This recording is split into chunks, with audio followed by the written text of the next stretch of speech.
Hi, this is Dale Myler again of Myler Bits. In this part of our series, we're going to get into how we work a horse into our neck reining program.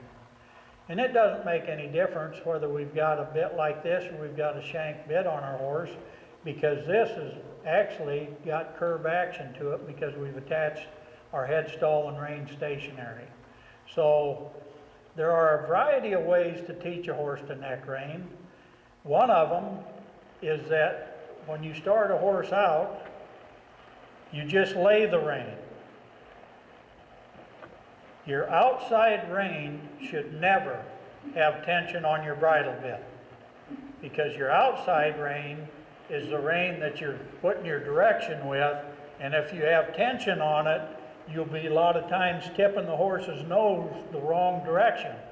So you just lay the rein, and if you have to, you take just a little shorter on the inside and you ask your horse. And you don't want them to do everything so quick. Take your time to do it. Another way that we can teach a horse to neck rein is when we turn, if we lay that rein, if you just put your fingers right there on him, just right there, just in front of his wither, that horse is going to turn right around. And almost any horse will do that. And you don't have to press on it. All you got to do is put just a little bit and lay that rein and just ask him. The hand does not have to move very far. So there's another way that you can work with a horse and just have fun doing it. The other way that we were taught when we were kids, our dad taught us that if you want to start a horse neck reining, and you shouldn't do this when you're on top of a horse, but I will, I'll trust my horse, is if I put the reins under his neck and cross them, and I cross them over top of his neck, now what happens? If I lay this rein, I'm shortening that rein, and that's the direction I want him to go. So I'll shorten that side, and I'll ask him to walk. And our dad used to make us ride horses down the road and just lay that rein and let the horse ease over to the other side of the road, and then make him go straight. And then lay the rein, ease him over to the other side of the road, like this, and make him go straight. And it doesn't take very long at all before your horse is just going off the way to the rein. Now at this particular time, I've got absolutely no leg or anything on this horse, because I want my horse to respond from my reins, I want him to respond from the bit, and then I want him to respond from the aids. Because if you can't get him to allow you to handle his face and stuff, and when your aids don't work, you're out of luck. So at this particular time, when we start these horses doing whatever we do, we don't use the other aids very much at all, if any.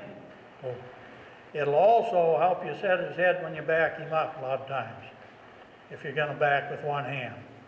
So these are things that we would like you to consider. We specialize in building bridle bits, not training horses. But if you can't do this with your horse, and your horse is going away from contact, it's very difficult for the animal to understand the aid you applied before the contact.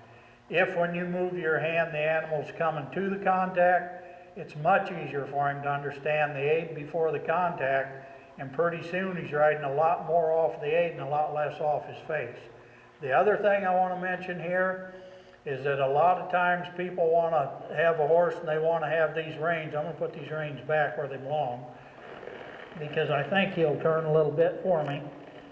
So a lot of people will be on a loose rein like this. And I think that's absolutely great, you know. They're showing horses, they're doing things, but sometimes you're out trail riding and your rein's down here. And whether your rein is 1 inch underneath your bit or 12 inches like this rein makes no difference. You're still out of that horse's mouth. But when you're trying to initially teach a horse something, the closer you are to having that rein just out of his mouth, then if he happens to bring that nose out, you can correct him right here this easy, just like that.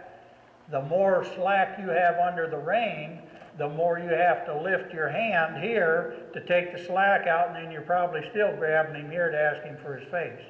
So the quicker you can catch the nose, if I can catch his nose right here, I can very softly bring him back. If I let him get here, I got to pull on his face. This is yes, this is no, this is yes, this is no, until we get him where we want him. Then we can start letting more slack. But if you're out trail riding and the horse ever spooks, you've got to gather more slack up. That's something for you to consider. So we're going to let this go right here.